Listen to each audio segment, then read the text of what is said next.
there, thanks for tuning in. This is the Tammy Tine Design YouTube channel.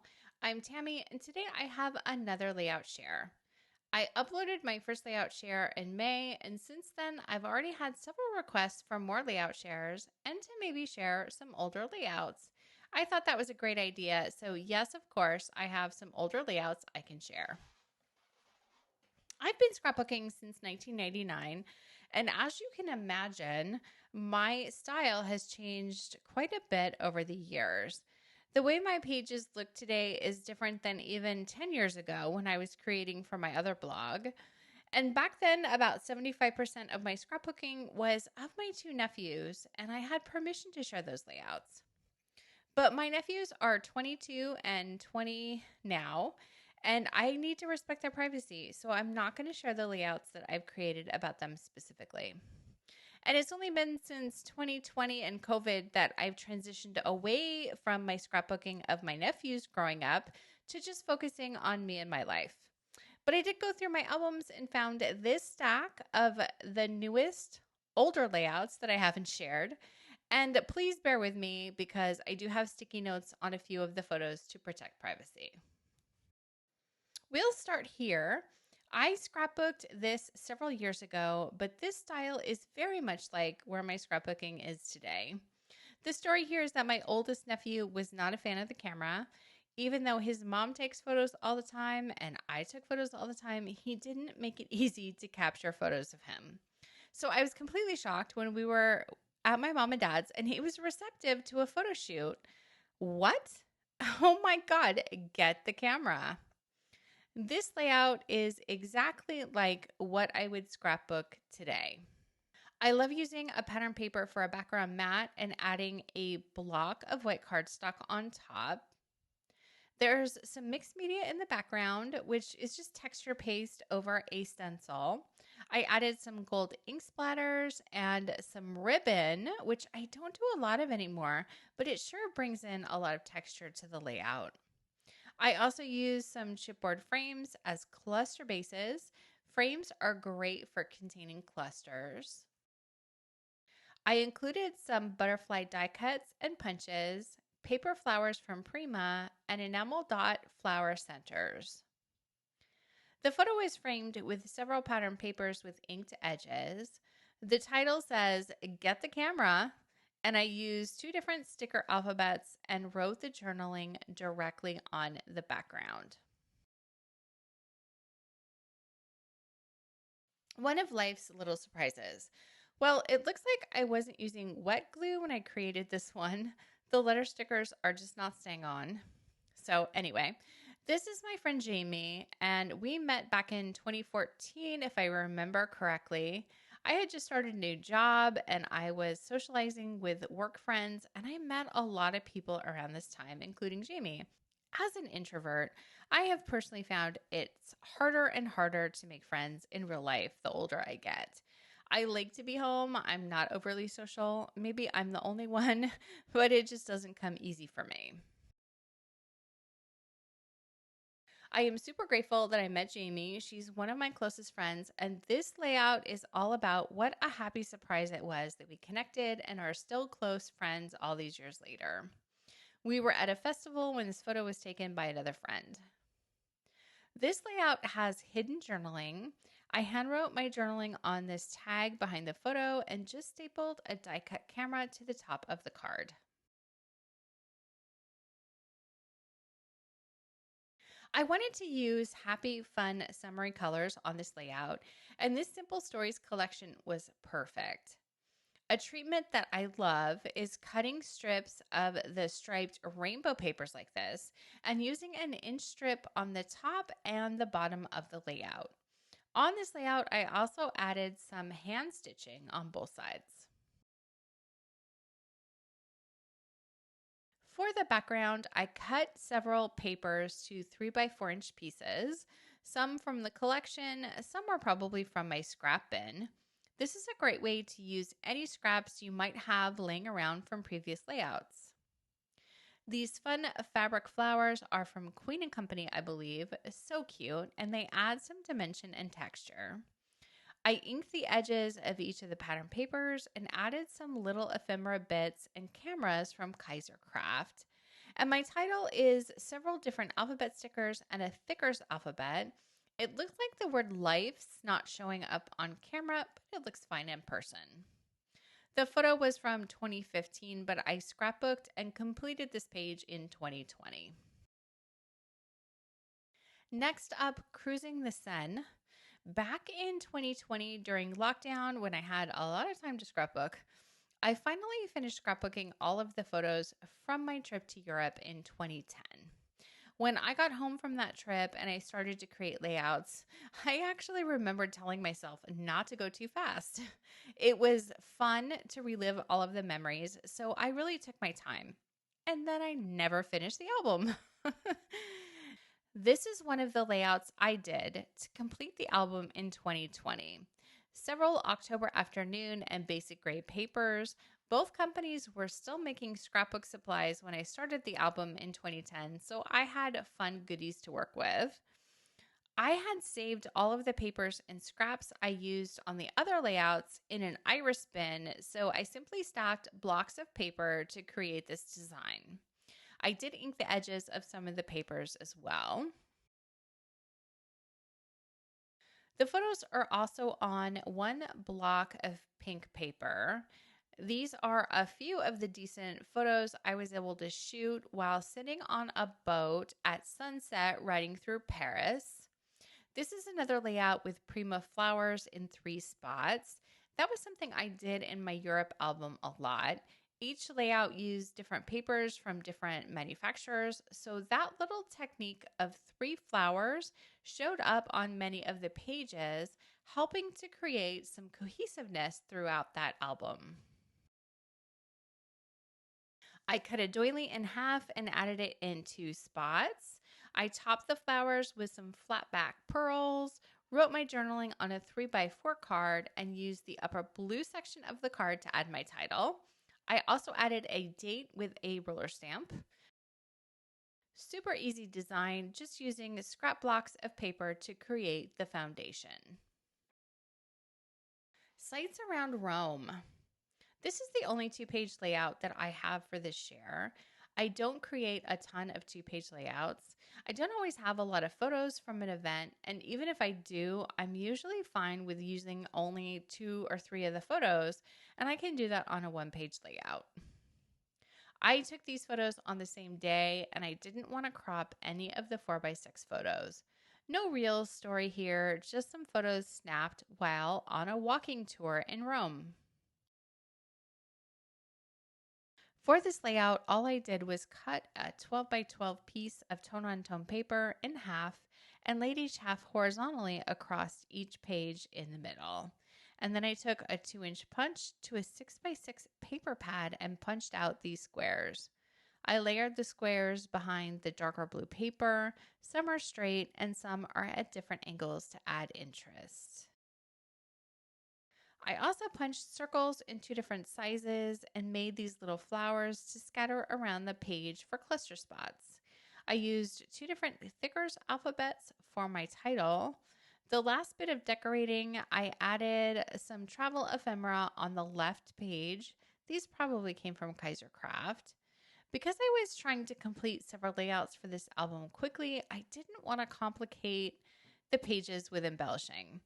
That's the thing that takes me the most time, so the less complicated, the quicker I can complete the page. This is just a simple design with blocks and squares and photos in the middle. In a relationship, this layout was 100% inspired by Allison Davis at Scrapbook Generation. She's done layouts with this big heart cutout in a couple of different ways. I cut the big heart out of my craft paper with my silhouette and backed it with white cardstock. I did stitch around the heart first so that I could layer all of the hearts behind. I used this metal die from Simon Says Stamps to cut most of my hearts. This is one of my most favorite metal die purchases ever. I use this one all the time. To embellish each cluster, I added a word block, butterflies, and navy flowers. The die-cut flowers are from one of Paige Evans' collections, and there are some puffy hearts and dots in there too. The story of this page is when my husband and I were dating, we went on a little day trip to the Gulf side of Florida to celebrate Michael's birthday. His birthday is in the middle of March, and this was in 2020. So, yes, this happened just days before we found out that the world was shutting down. We were getting serious, and we both figured we should probably snap a picture and make it official, on Facebook. Since the world shut down at the same time, that's how our friends and family found out because neither of us got to meet each other's friends or family until many months after this. I love the whole design concept of this page and layering of all of the hearts under the larger heart. You could take this in different directions too by creating fun color combinations or creating a rainbow effect with red, orange, yellow, green, etc., or even a monochromatic look with different shades of one color. So many options. Shady Snapshots. On this layout, I'm working with one vertical photo and one landscape photo. It's not always easy to have both on the same page together. I designed the page to use this photo to my advantage and have the strips of pattern paper going vertically. The other half of the layout is mostly open with white cardstock, which is in contrast to the busy papers and everything else going on over there. The block of paper strips are from several different manufacturers. I did hand stitch on a few strips. I think it's more interesting to only pick a few strips to stitch on and not stitch on all of them. Just a few embellishments. I think these die cuts came from a Simple Stories ephemera pack. I handwrote the journaling and really wasn't that thrilled with it. I do like to handwrite on my layouts. Sometimes it's faster than printing. I just don't like how the first sentence is longer than the others, but I may fix it someday. I created this die cut behind the photo to mimic the tropical leaves in one of the pattern papers. We live in Florida, so I use a tropical vibe in my layouts often. It just goes with the territory. Shady Snapshots is the title because he handed me the camera to take some photos of him. It was kind of an overcast day and the lighting wasn't the best, but a scrapbooker that I am, I was going to snap photos anyway. Not feeling so fancy. I've shared before that I did some online dating and had to take all of these photos for an online profile. It was the one time in my life when I was not excited to see the camera. I love candid snapshots, but for a dating profile, it kind of has to be you and your face. So I have a lot of photos like this one. And it brought up a lot of emotions and feelings. So this layout is all about how I was feeling about putting on a dress and trying to capture photos that worked for a profile. This photo felt forced and I wasn't in the right energy, and I wanted to document everything that I was going through. The background of this layout is just strips of paper, another great stash buster and a great way to use up scraps. I like the format of this with a solid piece of 6x12 cardstock running vertically where I could do all of this journaling. I added my square 4x4 photo to a 4.5 by 6.5 inch black mat with a little embellishment cluster. Each embellishment cluster is different, though each one has elements from the same Kaiser Craft ephemera pack. Some Studio Calico chipboard hearts and some gold enamel dots too. Just a simple design that allows for multiple patterns in the background with a large block on top with plenty of room for journaling. And notice that only a few of the strips are hand stitched randomly.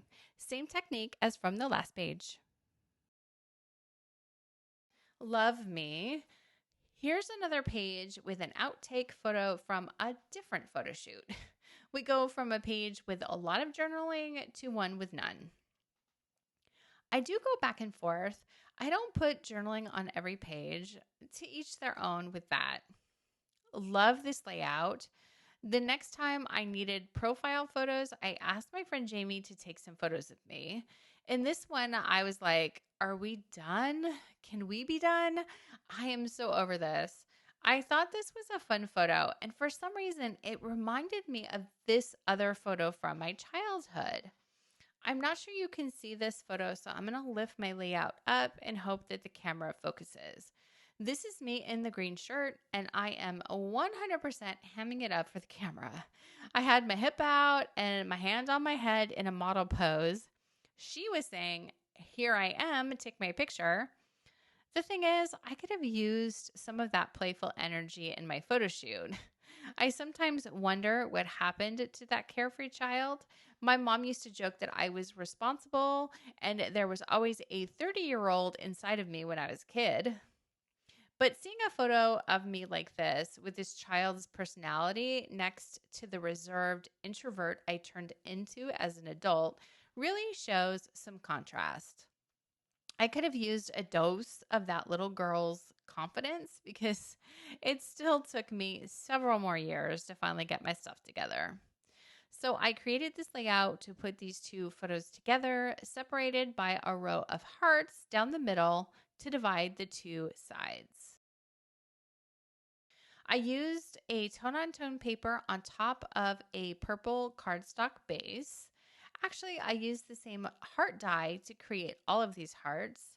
I don't use purple all that often, so the lack of color in the main photo allowed me to pick colors I don't often go for, especially purple. I just used scraps for this and layered up all the hearts. I did add some sequins on the diagonal, and then I splattered some ink in the background. Perfect beach morning. Back in 2017, my mom's family all gathered together to celebrate my uncle, which is my mom's sister's husband. He had a 90th birthday. All of my cousins were there with all of their kids. We went to Tybee Island in Georgia, and my parents and I rented a little beach house. It was just 2 blocks from the beach, so the first morning we were there, I walked myself down to the beach and got these photos. Kind of a nice view to wake up to. I'm sure this design is familiar by now, pattern paper background with a block of paper on top. Once again, you see my 3 little Prima flowers. Whenever I need a pop of color, I add those Prima flowers. The photos are at the beach and there's not a lot of color, just blues and aquas and sand, so I wanted to bring in sunny colors, like the yellow striped paper in the background and the little flowers. I added some themed ephemera pieces that I pulled from my stash. The palm tree and flower are Kaiser Craft, and I think the seahorse and the other shells are from Pink Paisley. Not 100% sure, but that's what came to mind. I used a die cut word in my title and added some small square letter stickers, bringing in more of that peachy coral color. I wanted to add in some twine to bring in the color of the beach to my layout, so I used American Crafts twine, or maybe it's called jute, just a little loop to add behind my flowers to add a little bit of texture and interest. I inked the edges of my cardstock with dark blue aqua and added little aqua gems to the flower centers. No journaling here. I think that these pictures speak for themselves. Next up is Brave Souls. Here's another layout from that same trip, covering up faces of my cousins to protect their privacy. And oops, up at the top, it looks like I'm losing a sticker. I have learned over the years that this will happen if I don't add a little bit of wet glue to the letter stickers and word stickers. One morning, my dad and I walked down to the beach and met up with my cousins to watch the sunrise. And it was freezing, so that's why I called this one Brave Souls. I used a wood grain background for this one. The colors in the photos are more subdued, so this one isn't tropical. I thought the grays and the pinks and the dark blues worked better. There are 3 embellishment clusters. Each one is different. Down here, I added a flashcard, and I believe this came from a Jelly Bean Soup collection. This border on the bottom is stitched on, and I added a couple of contrasting papers from Echo Park and My Mind's Eye. The flags at the top were cut with a Fisker's punch. Then I added some brads and wound some string around them to get a little bit of texture. My title came from a Thicker's alphabet with both the pink and navy letters. I don't know what collection it came from, but the chipboard letters have a gold etching on them. I added my handwriting to the journaling strips. Next up is a Disney layout. This one I created just a few months ago. We took my nephews to Disney World in 2009. Yes, I'm still scrapbooking photos from that trip, but I'm mostly done. I wanted a compilation page with a photo from each of the parks we visited. This is a simplified page, but I love that there are still a lot of details. One of my very favorite treatments of all time is to take white borders or die cuts like this and layer them on top of white cardstock. It adds texture and detail in a very subtle way. In the background, I have a bright and bold pattern paper. This is a great way to use up bold papers or loud papers that are not really your style and you're not sure how to use. Use it for the base of a layout and add a 10 by 10 block of solid cardstock or a pattern paper you do like. Then the bold paper is no longer the focus. I wanted to keep the layout clean because I do like the pattern paper in the background, and that's where most of the color is. I know you can't really see the photos, but the bold pattern paper is there. It's just not the entire focus of the page. In this case, I think that the outside border helps the photos pop on the white cardstock. The color on the edge brings the focus to the center of the layout. I have 3 cropped photos in a vertical line embellished with a die cut border, plus 3 simple wood veneer pieces finished with a sticker title and typed journaling. Easy to put together and another memory for the books. Breast Cancer Walk. Here's another layout of me and my friend Jamie. We participated in a breast cancer walk in downtown Orlando several years in a row. Here's another case where I took a bold, bright floral paper that I sometimes find hard to use and added a block of white cardstock on top to build my layout. Now I have a pretty frame around it. I did fussy cut some of the flowers from the background paper and brought them onto the page. I'm not a fan of fussy cutting, but the flowers were nice and big, and I didn't have anything in my stash to match to get this look, so I had to fussy cut. In the pattern paper, the flowers have a thin gold outline, so I used a gold metallic pen to add journaling lines and wrote my journaling on the page. I don't often do this, but I also added a few other elements, mixing both gold and silver. I usually stick to either gold or silver, but I like them together here. I used a fun Thicker's alphabet that has the pink foam underneath the holographic finish. I finished this off with a gold foil butterfly. So fun. I love how this one turned out. So that is my layout for share for today. I'll have another one sometime in September. My sincere thanks to everyone for watching, liking, and subscribing. It goes a long way to help my channel grow. See you next time.